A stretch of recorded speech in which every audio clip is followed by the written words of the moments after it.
Have you ever seen a horror movie that leaves you wondering, what the absolute fuck did I just watch?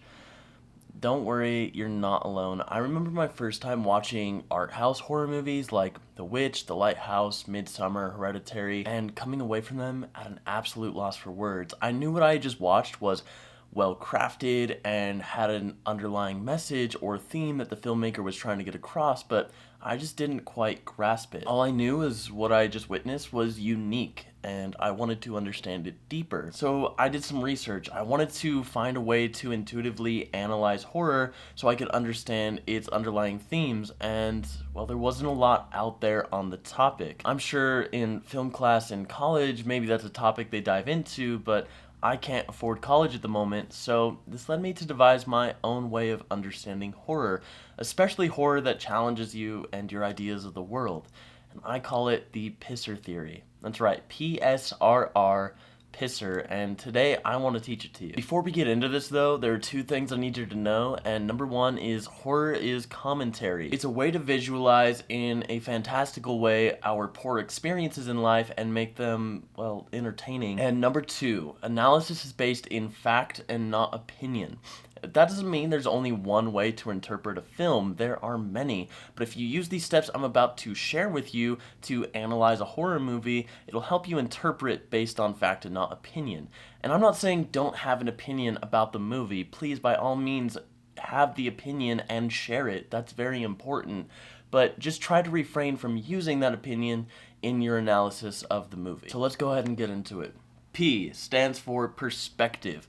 This is first and foremost because it determines the entire experience of the movie. Perspective is who we are seeing the events of the movie through. So ask yourself, what age is our main character? Are they a child, a teenager, or an adult? There are many different examples of why age works best for certain stories, but let's take It Follows, for example. This movie is, contrary to popular belief, not about the horror of STDs. Now, that is one interpretation of the film, and it works until you start to analyze the age group that the film is about. The movie seems to really be about the horror of the loss of innocence, and that's why our main character, Jay, is 19 years old. She's experiencing a transitional period in her life from childhood to adulthood, and it is scary. And the realization that sex isn't all that it's been made out to be is the initial trigger that throws her into this horrific scenario. This movie wouldn't work with any other age group. Age is very important. Next, ask yourself, what gender is our characters? Are they a man? Are they a woman? Are they genderqueer? This is highly imperative to the direction of the film because different genders experience the world differently, and usually there's at least a little gender commentary in nearly every horror film. Whether it's in your face, like a slasher, which typically works on the final girl formula, or maybe a little bit more subdued, like in The Witch, where it examines the roles of being the oldest daughter in the family, or in The Lighthouse, which examines in one way or another toxic masculinity.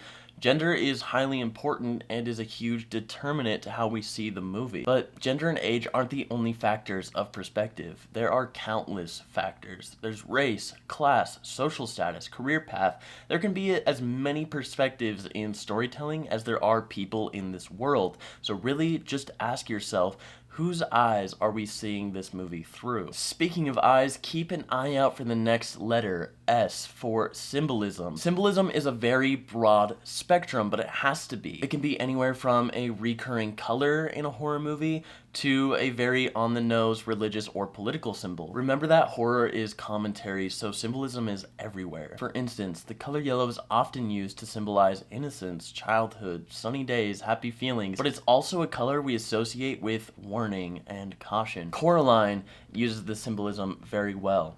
Here we see our main character, Coraline, an 11-year-old girl, in her iconic and very innocent yellow raincoat.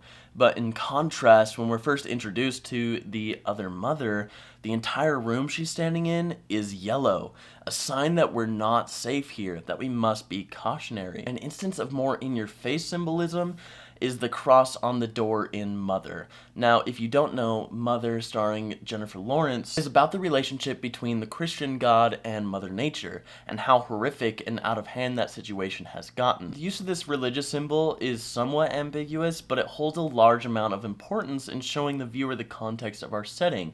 The cross tells us that we are in a house ruled by God. Moving on, the next letter, R, stands for repetition. I'll repeat the word repetition in this section quite a bit, so pay attention. Repetition is often used to emphasize an outlier.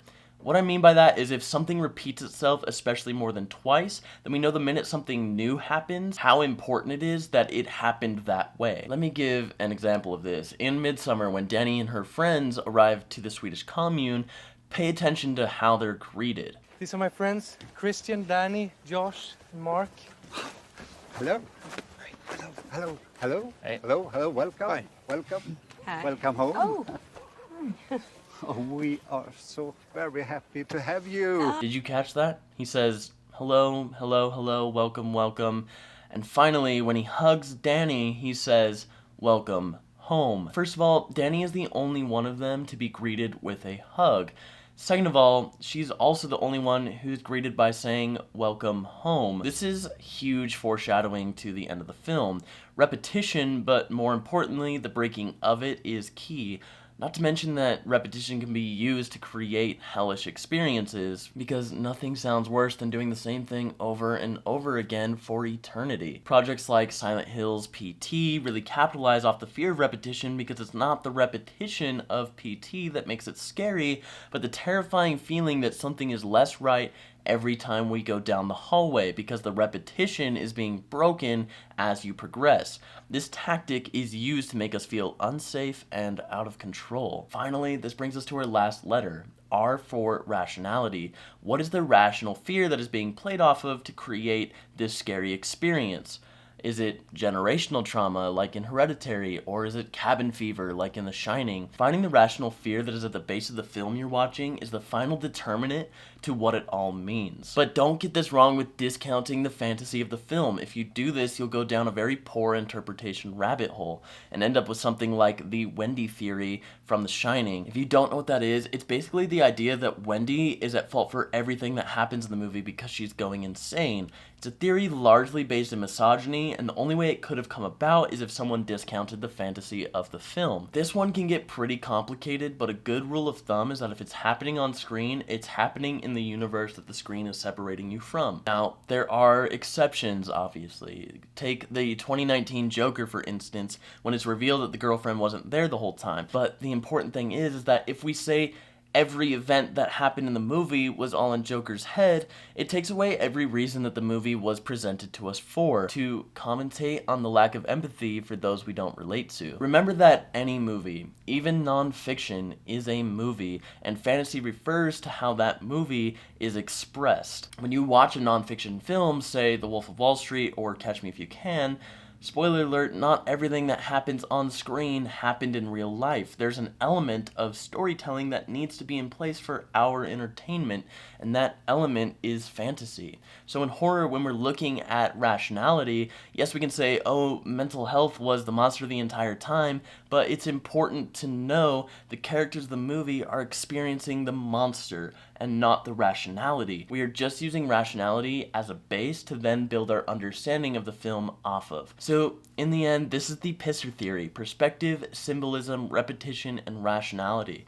Use these tools to help you analyze any horror film, and you'll come away from it with a better understanding of the message that the filmmaker is trying to portray. Join me in the next episode, where we'll put this theory to the test with a very popular short film titled Portrait of God by Dylan Clark. Till then, I appreciate you so much for watching. Please like and subscribe. It would help me reach my goal of 50 subscribers. We're getting so close. We're at 40 something now. I actually haven't checked today, but we're at 40 something. So please do me that favor, and we will catch you in the next episode.